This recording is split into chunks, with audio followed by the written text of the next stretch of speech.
And good morning to Step Up with Simply Greg. And thank you very much for everyone who's listening and locked in and locked out with us today. As you already know, Step Up with Simply Greg is a personal development talk show, and it's all about elevating the mind and empowering you to make a change one step at a time. So what that basically means is that every week we have an amazing guest who's a specialist at what they do, giving you the information you need to know in order to challenge your better self. And if not you, then who? If not now, then when? Today we have an amazing guest with us, which I've got the privilege of speaking to today as well, and someone I met at an event as well, which he's going to tell you about. But the topic of discussion that we are talking to you about today is how to live life with no regrets and turn your no's to yes. And my guest to help me with that today is Ashley Joseph. Good morning, everyone. Good morning. Thanks for having me, Greg. How you doing, bro? You all right, yeah? I'm really good now that I'm here. Yes. It's true. So he was rushing to get here, but he managed to get here on time and all is well. Yeah, exactly. I'm a stickler for time, and I like having more time. And well, to be honest, it was good that I had more time because then I wasn't late. But I was like, I'm gonna be late, and then everything yet again just goes out your mind. And you start thinking about everything else that you shouldn't be thinking about. Exactly. But yeah, I'm feeling good, man. It's been a really good month. I just feel blessed, man. So things are going really well. That's it. I mean, we met obviously at the event with Wendell Pierce. Yes. Where we was all kind of like a private kind of function where we got to see backstage and what they're doing with the acting and so forth, which was a pleasure. And having spoken to you during that period of time, you also told me that you're doing something, further down the line, which is a documentary. We won't really talk too much about that, which is soon to come. But in addition to that, you've also got this amazing event that you're doing. But besides that, you've done a lot of things in the past. You're an actor, you're a presenter, having, introduced so many, acts like Usher, Chris Brown, things like that. And in acting career, I mean, doing so much, being in EastEnders, being in All About Mackenzie's and time ago, but tell us your journey that has led you to where you are right now and how you've been able to overcome the no's and also live life with no what ifs, like you mentioned. So how my journey really started was, to be honest, my eldest sister got me into drama. I didn't really think of it as a profession. And I think that's one of the first things about the arts. A lot of us don't think of it as a profession because we're passionate and it's play and it's games and it's fun. And why would we ever think we can do a job that we enjoy? We're conditioned not to think in that way. And from that, because my sister got me into it, because she was into drama, then I joined the Stratford East Youth Theatre and was just enjoying time there, just really having fun, building my confidence. I was a quiet kid, but I was always interested in different people, different cultures, different things that my teachers might do and impersonate people and hear songs and do my own version of it because I didn't know the words and all this kind of stuff. Yeah. And that just started to really ignite something in me. And what I think was really interesting for my journey is that I wasn't a child that was only good at creative stuff. I wasn't just a kinesthetic learner. I was very academic as well. So I was good at maths and science and all those things there, which I guess made it even more difficult because then you've got so many options. That's it. And I think two things happened to get me on this path was that one, my drama teacher, one parents' evening, thank you, Mr. Thomas, said to my mum, he said, there are a few children in this school that I think could make a career out of this, and your son is one of them. Wow. Yeah. And my mum said to me, look, if you can do what makes you happy, then go for it. And if you can work for yourself, then go for it. So those two things, having support at school and at home as a child, that's a big thing. They're your two big worlds. That's it. So that really pushed me to go onto this journey. And I just went for every opportunity. Just started saying, yeah, I'll do that. If someone said, do you want to do this show? Yeah, okay. Yeah. And yeah, okay, I'll do this. And I kept doing it until someone said, oh, how much do you charge for your services? And then I was like, I should paid? be charged. What? You can make money? And it just continued down that route, really, and stuck with my studies as well. Did my A-levels. I always wanted to have my education, and not necessarily as a backup, because I think sometimes you can't think of things as a backup.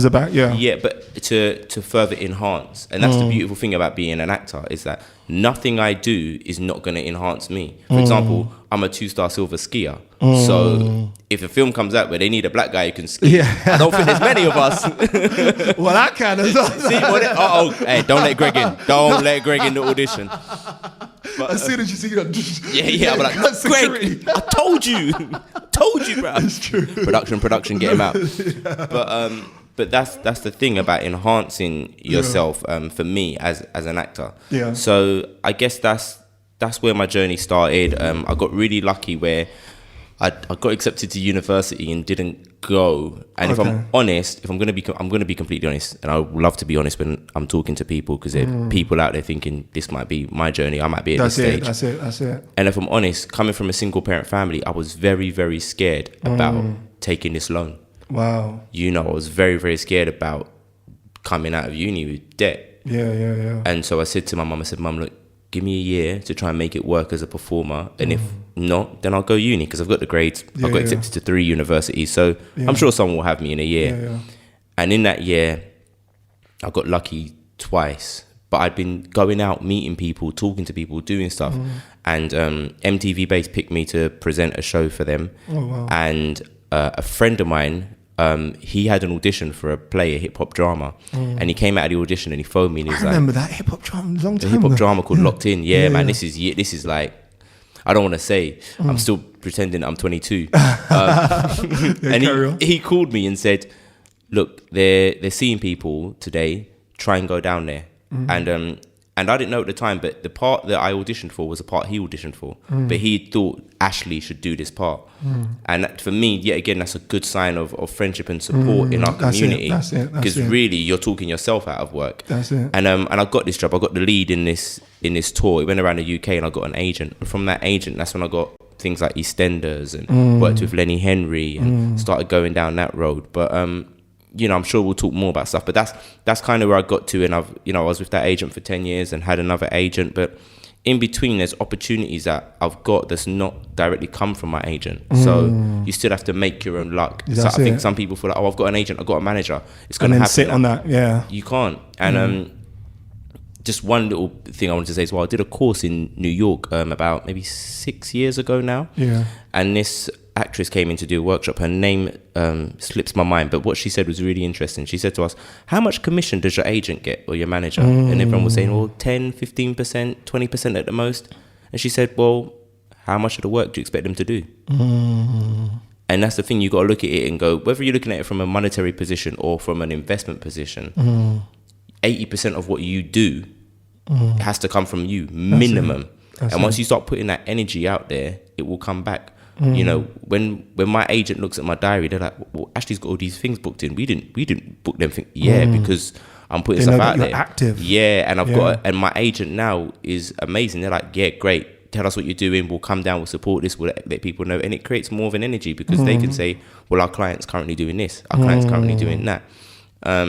But there are gaps as well. And at some point, I do want to talk about the gaps, because it's very easy to list my career or list someone else's career, and they're the highlights, because I don't put on my career and for 3 months he was out of work and and had to, and I'm being honest, and there are times where 3 months, boy, I don't know what's going on, it's like, boy, and I still gotta pay the bills, and that's a scary aspect for people. So what do you do about that? And I do definitely want to talk about that as well, but this is kind of where my journey's taken me, and I've taken opportunities and used things like my dance skills that I have to do other shows. So I did a show called Blaze, which kind of got me to doing things like you're saying, introducing Usher and stuff. Yeah.